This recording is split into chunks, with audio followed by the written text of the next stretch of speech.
We staan hier Joert, op een heugelijke dag, mag je wel zeggen. 90 hier VVZ, Lokwenske. Ja, dank u wel. Ja, het gaat al wat stil voorbij vanzelf. Normaal gesproken dan wordt er wat meer rugbreed en wat activiteiten. Maar ja, dat is wat hier net onorde west. Dus die hadden er weinig plannen voor maken. Eerst misschien dat alles een beetje normaal is en dan maar misschien wat we dan nog doen. Als alles normaal west wezen zou, dan ieder Aron hier heel wat bad op Sportpark de Wieken. Sportclub Jereveen zou vanwege haar 100-jarig bestaan op visite komen. Daarnaast wordt ook de haatsponsor van VVZ, Kroon Leverworst, 150 jaar.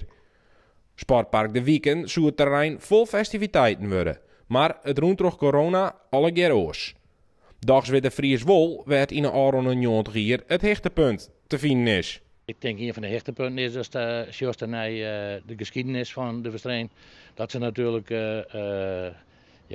krijgt meegegrepen bij het noordelijke kampioenschap. Destijds in het allerhoogste niveau wat er hier weer. Ja, de voetballenwedstrijd het hoogste van wat hier in deze hele omgeving maar weer. En het hele kampioenschap. Dat gaat hun kret voorbij, maar dat is natuurlijk wel een gigantisch hoogtepunt. Nou ja, en als het naar de Tjenburgertiert is, dan zien we dit complex hier mijn wandel. Ja, ik denk dat dat wel als een hoogtepunt zien mocht. Het is een prachtig spel waar we hier schitterend. En de mij in Dwarpen de wedstrijd denk ik hartstikke trots op werden.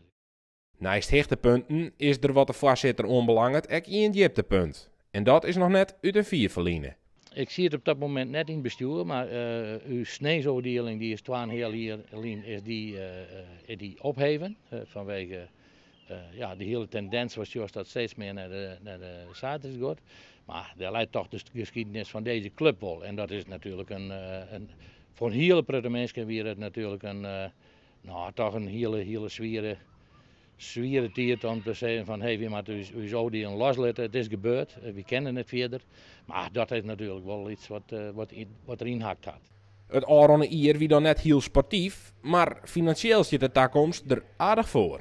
Ik ben uw leden, maar zeker ook uw sponsors, al je hartstikke dankbaar. Want die ben al je bleun. Dat is geen enkel probleem. Natuurlijk gaat ze een beetje verlopen in de leden. Maar wie had geen opzeggingen gekregen met betrekking tot corona, dat ze net voetballen konden. En ook uw sponsors, die ben dus al je trouwbleun. En daar wil ik ze bij deze dan ook al je hartelijk voor danken.